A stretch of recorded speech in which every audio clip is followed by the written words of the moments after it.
First game of the weekend. San Francisco is laying 9.5 against Seattle. San Francisco is going to win this game by at least 14 points. Likely by 17 points. I will lay the 9.5. Now, it should be noted, prior to this season, Pete Carroll was 8-2 against Shanahan. There's a weird thing in the NFC West where Shanahan owns McVay owns Carroll, and Carroll owns Shanahan.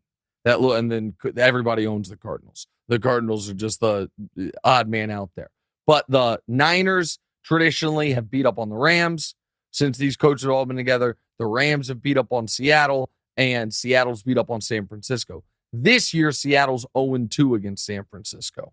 That is an incredibly young defense in Seattle. San Francisco, while they have a young quarterback, they are so hard to defend because of how intricate and nuanced their run game is. Young defenders in particular are going to struggle against that. Geno, as much as I appreciate what he's done this year, Geno didn't exactly finish the season with a flurry. And Geno going against this San Francisco defense on the road, I think is a recipe for disaster. I think Seattle, if you've listened to Pete Carroll all week, he just keeps calling the Niners juggernauts. Unfortunately, we're playing them. They're so good. I know he's just saying that. He's saying something different to his team, but he also knows it's true. Seattle is in a spot where it's cool they made the playoffs. They probably would be going into the offseason with more momentum had Green Bay beaten Detroit, because then it's like, hey, we won our last game. We finished 9-8. And then you get to go on a high note. I think San Francisco absolutely rolls them. Also, I'm not sure I'm doing any teasers this weekend, but a 7-point San Francisco teaser, teasing them down to -2.5. So you get them through the 7 and the 3. Feels like an absolute must. If you're going to tease this weekend, that is a must include leg to San Francisco -2.5. So I like the Niners laying a big number. I never lay big numbers, but as you said earlier, what did you say? I'm 7-2 when laying a big number, and I'm 27-12 in divisional games. This checks both those boxes. Go ahead.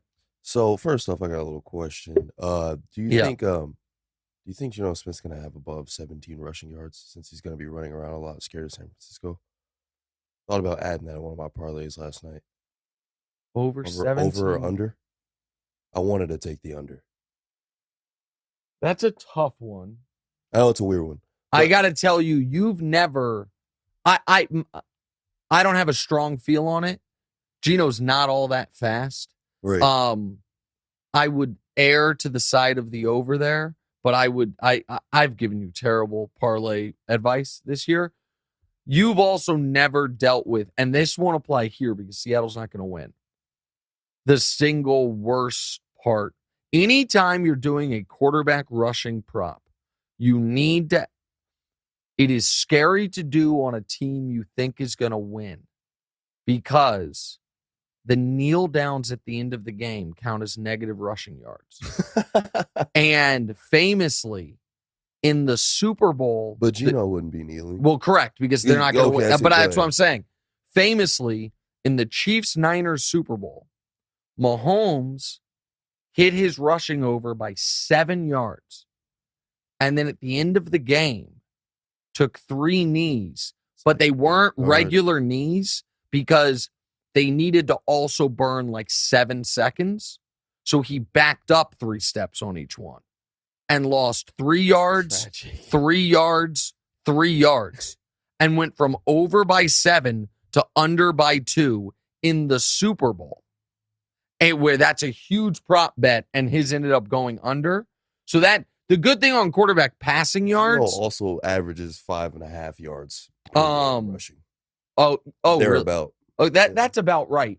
The good thing about quarterback passing props is it's very, very hard to get negative passing yards. You throw a screen pass and you get tackled for a loss, but you're not going to go negative huge. Right. Probably most of your netting is like 15 yards throughout a game. If that. And you can't in college football, sacks count against your passing yards, at least for team passing yards. So I don't know if they do for individual players, but if you get sacked for 10 yards, it counts as negative 10 passing yards. That doesn't happen in the NFL. Hey, thanks for watching. Hit the subscribe button to get more from the show, and make sure to click the bell to get notified every time new content drops. Check out full episodes of What's Right wherever you get your podcasts, or just click the link in the description below.